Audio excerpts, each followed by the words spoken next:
Let's take a look at our markets. Minutes after the PSA announced that inflation slowed in February to 2.1%, that is lower than the lower end of the Bangko Central's expectations for inflation. PSEI is down about 0.1% at 6,060. We're barely just above 6,000. As you know, the market closed on Tuesday up by nearly 0.5% ahead of the inflation result. Let's take a look at the peso and see how that's doing. It is stronger.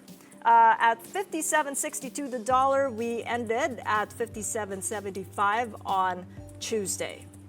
As the global trade war unfolds, the Philippines hones in on its latest inflation numbers.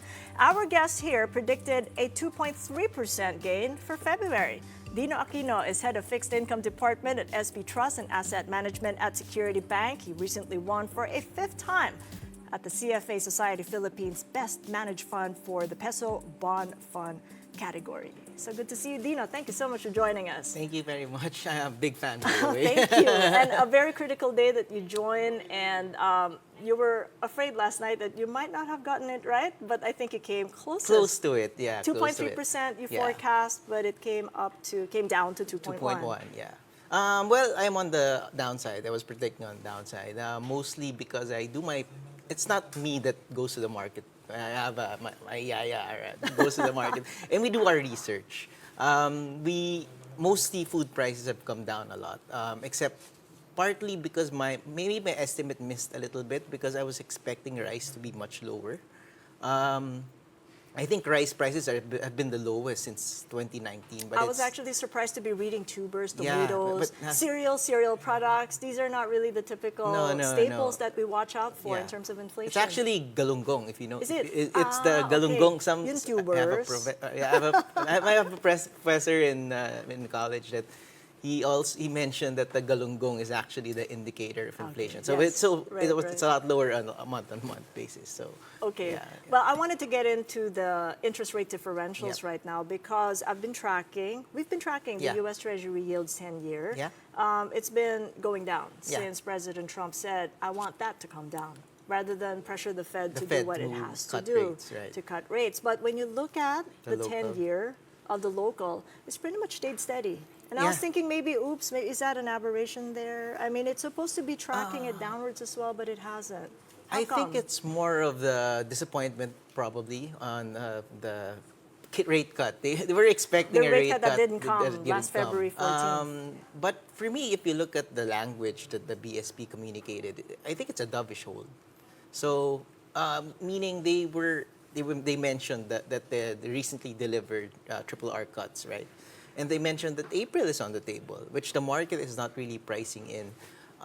Right now, the market, if you look at the market, it's more of they have the duration fear.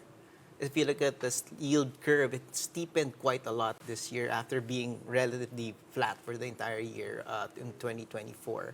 It steepened a lot this year. So, meaning a lot of cash is there, but a lot of them are going on the short end of the curve rather than the long end. So it's a dovish hold, but today presents a new opportunity for the Bangko Central to make another statement, which we're waiting for because it's lower than the lowest end of its estimate, which is 2.2. Yeah, actually 2.1. How do you think that might affect the 10-year yield then? Ideally, it will move lower. It's now at 6.15. Yeah, 6.15. I'm not mistaken. Yeah, it's roughly around there. So it's relatively flat on a year-to-date from closing last year. So I'm looking at the move lower. Actually, earlier I had another guesting early part of this year, even before the Trump inauguration. I was asked for a fearless forecast. I mentioned that rates will go down. If there's one By how much then? I mean, if we did 2.1 today, do you think we'd go 75 basis points? Because the market has it at 50 basis points. I think 75 is actually conservative. If you look at pre-pandemic, the spread between the inflation rate and the policy rates is around 150.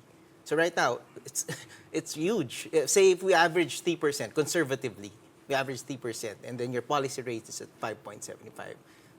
Technically, they have 125 basis points room to cut rates. So 75 for me is a little bit conservative, if you ask me. Conservative, but Yeah. we haven't even talked about the Fed's moves. I mean, do they think- necessarily have yeah, to that's- follow the Fed's moves Ideally, as a sort of a, I- an insurance yeah, policy? ideally they should, but I think the Philippines can decouple.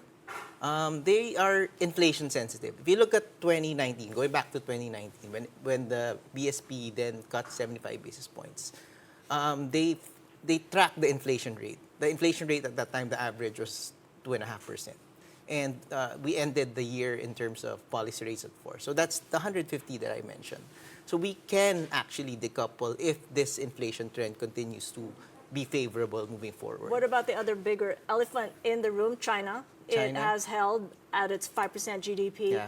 Can we decouple, and can we have to consider whatever happens there as well before we make any moves For me, in I which think tenors we invest in? for me, the real elephant in the room that people don't really talk about that much is the doji. I don't know how you call it, the Right. dodge. The Department of Government Efficiency, Yeah. Elon Musk. You mean? Yeah, I mean Okay. Elon Musk, right? I have this thing. I usually look at his tweets. He tweets like 100 times a day. But there are tweets that are actually very significant. He tweeted during the, I think, early part of the campaign, right, that he wanted a reset button in terms of the U.S. If you look at the U.S. economy, I think it's due for a correction. You mentioned earlier the correction in the stock market. Mm-hmm. It's a little bit overvalued. I mean, everyone's talking about it. It's overvalued. There's this Buffett indicator, all those stuff. So I guess his Doji initiative, how do you call it? Doge. Doge. That's what I hear. just as a final point, what's the sweet spot then? Where do we go for the yield to maturity when tenors?